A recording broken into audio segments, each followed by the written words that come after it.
Lynn Bari was a film actress who specialized in playing sultry, statuesque man-killers in roughly 150 movies for 20th-century Fox from the early 1930s through the 1940s.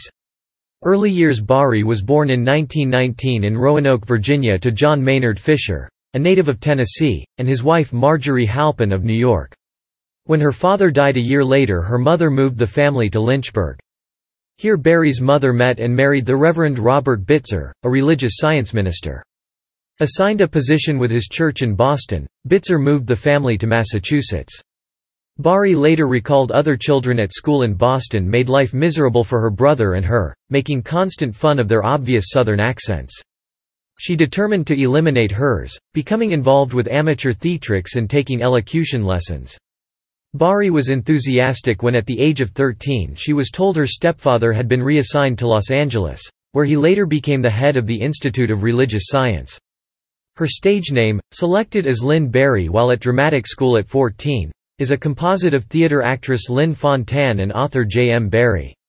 After reading a story about the Italian city of Bari, she decided to change the spelling. Career. Bari was one of 14 young women, launched on the trail of film stardom, August 6, 1935, when they each received a 6-month contract with 20th Century Fox after spending 18 months in the company's training school. The contracts included a studio option for renewal for as long as 7 years. In most of her early films, Bari had uncredited parts, usually playing receptionists or chorus girls. She struggled to find starring roles in movies. Rare leading roles included China Girl, Hello, Frisco, Hello, and The Spiritualist. In B-movies, Bari was usually cast as a man-killer, as in Orchestra Wives, or a villainess, notably Shock and Nocturne. An exception was the dramatic lead in The Bridge of San Luis Rey. During World War II, according to a survey taken of GIs, Bari was the second most popular pin-up girl after the much better-known Betty Grable. Bari's film career fizzled out in the early 1950s when she was just in her early 30s, but she continued to work at a limited pace over the next 2 decades, playing matronly characters rather than temptresses. She portrayed the mother of a suicidal teenager in a 1951 drama On the Loose and a number of supporting parts. Bari's last film appearance was as the mother of rebellious teenager Patty McCormick in The Young Runaways. She quickly took up the rising medium of television during the 1950s.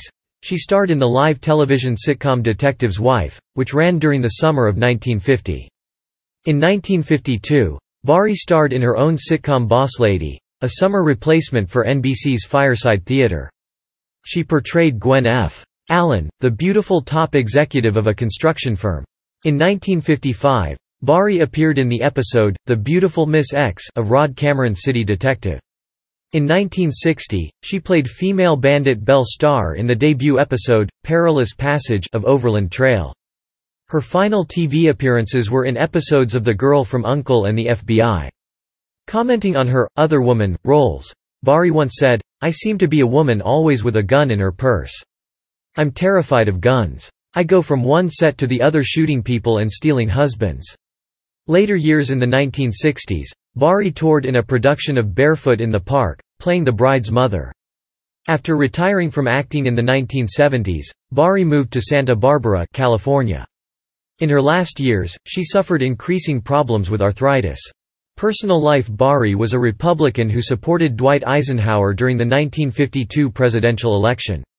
In 2010, in an authorized biography by film historian Jeff Gordon titled Foxy Lady, written from interviews completed shortly before Bari's death, she suggests that, despite a 35-year career with over 166 film and television roles, a more promising career was sabotaged by unresolved problems with her domineering, alcoholic mother and 3 marriages. Bari was married to agent Walter Kane, producer Sid Luft, and psychiatrist Dr. Nathan Rickles. Luft married Bari November 28, 1943. They divorced December 26, 1950. She and Rickles Wednesday, August 30, 1955. They divorced in 1972.